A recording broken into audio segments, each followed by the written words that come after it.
নমস্কার বন্ধুরা, নবদিগন্ত চ্যানেলের পক্ষ থেকে আপনাদের সকলকে জানাই স্বাগতম।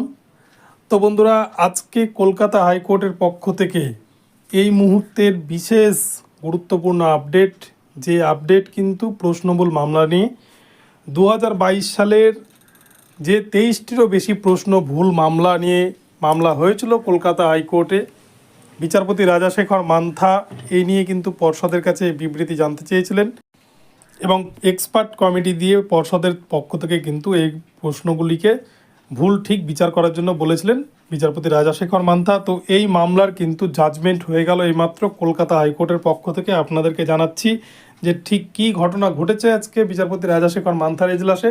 তো আপনারা সম্পূর্ণ ভিডিওটি স্কিপ না করে প্রথম থেকে শেষ পর্যন্ত দেখতে থাকুন পুরো ঘটনাটি জানতে, যে 2022 টেট প্রশ্ন ভুল মামলায় ঠিক কী হতে চলেছে তো আপনাদেরকে জানাবো। তবে তার আগে বলে রাখি, যারা এখনও আমার চ্যানেলটি সাবস্ক্রাইব করেনি, যারা প্রথমবার চ্যানেলটি ভিজিট করছেন, আপনারা কিন্তু অবশ্যই চ্যানেলটিকে সাবস্ক্রাইব করে নেবেন, কেননা এই ধরনের আপডেট আপনারা সবার আগে সবার প্রথমে একমাত্র নবদিগন্ত চ্যানেল থেকে কিন্তু পেয়ে যাবেন।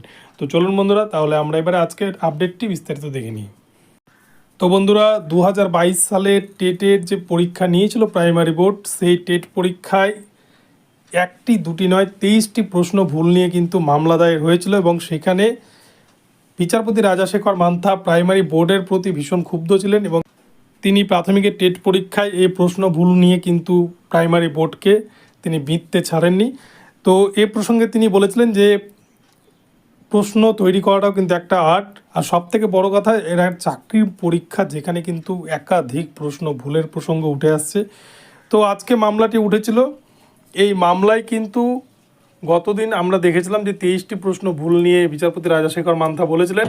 তো আজকে যে অভিযোগ উঠে এসছে এখানে কিন্তু 24টি প্রশ্ন মোট ভুল রয়েছে বলে এই বিষয়টি জানা যাচ্ছে বিচারপতি রাজাশেখর মান্থার এজলাস থেকে।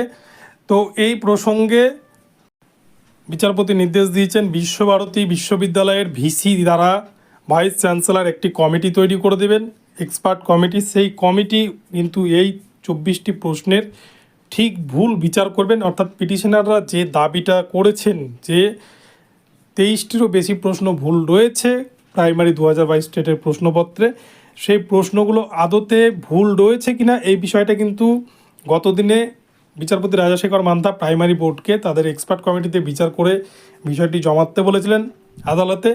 তো আজকে মামলাটির ডেট পড়েছিল, তো সেক্ষেত্রে কিন্তু বিচারপতি মান্থা এবারে বিশ্বভারতী বিশ্ববিদ্যালয়ের ভিসির কাছে মামলাটিকে পাঠালেন। তিনি এই বিষয়টি 24টি যে প্রশ্ন নিয়ে অভিযোগ উঠছে, এই 24টি প্রশ্নর ঠিক ভুল সত্যতা যাচাই করে তিনি সমস্ত রিপোর্ট 1 মাসের মধ্যে কলকাতা হাইকোর্টে কিন্তু বিচারপতি রাজাশেখর মান্থার এজলাসে জমা দেবেন এবং এই মামলায় পরবর্তী কিন্তু শুনানি রয়েছে 19 জুন 2024, অর্থাৎ 19/6/2024 তারিখে কিন্তু এই মামলার শুনানি হতে চলেছে। অর্থাৎ এর মধ্যেই কিন্তু সামার ভ্যাকেশন শুরু হয়ে যাবে কলকাতা হাইকোর্টের, যার ফলে কিন্তু মামলাগুলো সব জুন মাসের দিকে চলে যাচ্ছে। তো এক কথায় বলা যায় প্রাইমারি বোর্ড কিন্তু আপাতত কিছুটা স্বস্তি পেল 1 মাসের জন্য, কেননা 1 মাস পর বিশ্বভারতী বিশ্ববিদ্যালয় থেকে যে রিপোর্ট দেওয়া হবে তার উপর ভিত্তি করেই কিন্তু এই মামলার নির্দেশ আসবে কলকাতা হাইকোর্টের পক্ষ থেকে, যে 2022 প্রাইমারি টেটে যে এতগুলো প্রশ্ন ভুল, 24টা প্রশ্ন ভুল নিয়ে যে অভিযোগটা উঠছে, এই অভিযোগটা কতটা সত্য সেটা কিন্তু এক্সপার্ট কমিটি বিচার করলে বোঝা যাবে। তো এখান থেকে কিন্তু যদি 24টা প্রশ্ন ভুল সত্যিই থেকে যায় তাহলে কিন্তু আপনারা স্বাভাবিকভাবে বুঝতে পারছেন যে টেট ফেল কেউ থাকবে না 2022 টেটের।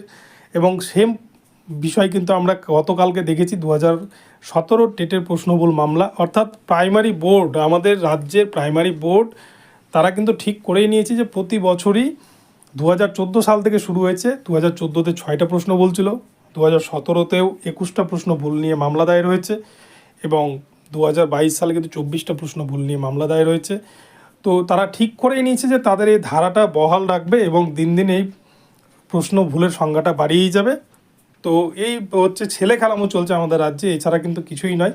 একটা চাকরির পরীক্ষা হয়তো একটা প্রশ্নে বিতর্ক তৈরি হতে পারে, কিন্তু এতগুলো 23-24টা প্রশ্ন যদি ভুল থাকে এটা কিন্তু ইচ্ছাকৃত ভুল ছাড়া কোনো কিছু কোনোভাবে এটা মানা যায় না। তো বিচারপতি রাজাশেখর মান্থা তার যা দৃষ্টিভঙ্গি এবং তিনি যেভাবে প্রশ্নগুলোর বিষয়টিকে দেখছেন তাতে কিন্তু আগামী দিনে প্রাইমারি বোর্ড সম্পূর্ণরূপে ফাঁসতে চলেছে। পর্ষদের যারা আধিকারিক, যারা বিশেষজ্ঞ কমিটি রয়েছে যারা মূলত কোশ্চেন সেট করে, তারা কিন্তু আগামী দিনে প্রশ্নের মুখে পড়তে চলেছে। কেননা এতগুলো প্রশ্ন ভুল যারা করেছে তাদেরকে কিন্তু প্রশ্নে কাঠগড়ায় দাঁড়াতেই হবে।